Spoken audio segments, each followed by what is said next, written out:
Bem, uma pergunta aqui que eu acho que muita gente tem, né? Inclusive pessoas que acompanham o partido. Nós temos uma situação em que os stalinistas apresentam a seguinte tese: os trotskistas são contra os países ditos socialistas. Que o trotskismo seria uma corrente que renega totalmente a União Soviética, Cuba, Coreia do Norte, etc. Vietnã. Qual que é a posição do trotskismo sobre esses países? E no que ela se difere da posição do stalinismo?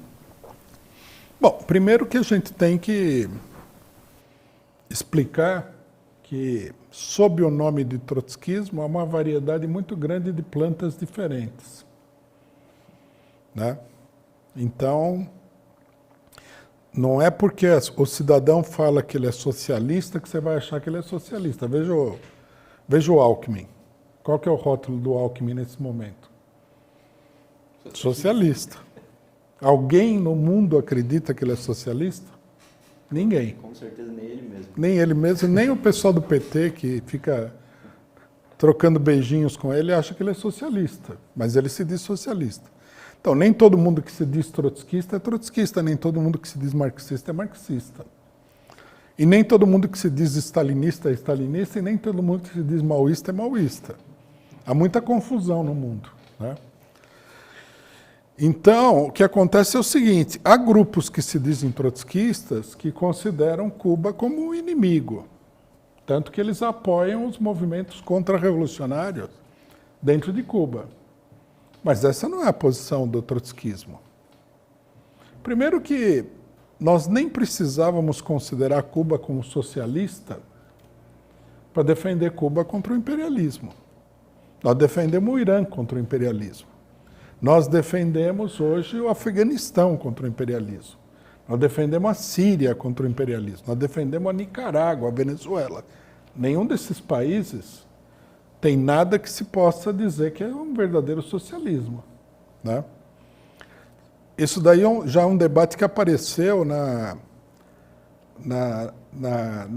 no final da década de 30, no debate do Trotsky com os integrantes pequeno-burgueses do Partido Trotskista Norte-Americano, SWP. Né? O pessoal argumentava que não dava para defender a União Soviética, porque a União Soviética não era um verdadeiro país, não era um país socialista, né? Não era a ditadura do proletariado. O Trotsky fala, mas não precisaria ser também para vocês defenderem. Na luta contra o imperialismo, teria que defender a União Soviética, seja lá o que for a União Soviética, né? Então, esse daí também é um revisionismo do marxismo, da parte desses trotskistas, né? Que não conseguem entender que na luta de todos os países oprimidos contra o imperialismo, a classe operária, ou seja, os trotskistas, ficam do lado dos países oprimidos. Nós defendemos Cuba. Significa que nós aprovamos tudo o que eles fazem? Não. Também não é necessário. Nós somos um partido. O Partido Comunista de Cuba é outro partido, não tem nada a ver. Mas nós podemos muito bem defender. E da mesma maneira que nós defendemos Cuba, nós defendemos a Venezuela também. Venezuela é socialista? Não, é um país capitalista. Mas nós defendemos a Venezuela contra o imperialismo. Defendemos a Coreia, nós sempre defendemos todos os países que lutam contra o imperialismo. Nós não precisamos defender o regime político existente para defender a luta que eles estão travando. Eu posso não concordar em nada com o regime político. Por exemplo, o que é que nós concordamos com o regime político dos ayatollahs no Irã? Nada.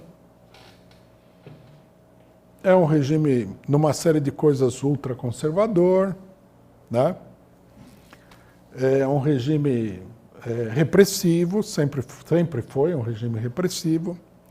Eles defendem aí um certo nível de propriedade estatal, é um regime nacionalista. Na medida em que eles se chocam com o imperialismo, nós estamos do lado deles contra o imperialismo. Mas certamente nós não somos, né, nem xiitas, nem partidários do regime político que existe no Irã. Mas o trotskismo, a visão dos trotskistas, por exemplo, seria a favor do fim da União Soviética, do regime atual em Cuba e da restauração capitalista, por exemplo? Obviamente que não. Nós achamos que isso daí é um retrocesso. E foi um retrocesso. O colapso da União Soviética foi um retrocesso muito grande. E foi provocado pela burocracia. Né? Nós temos que colocar isso aí na conta da burocracia do Estado soviético. Foram eles que levaram a esse resultado catastrófico.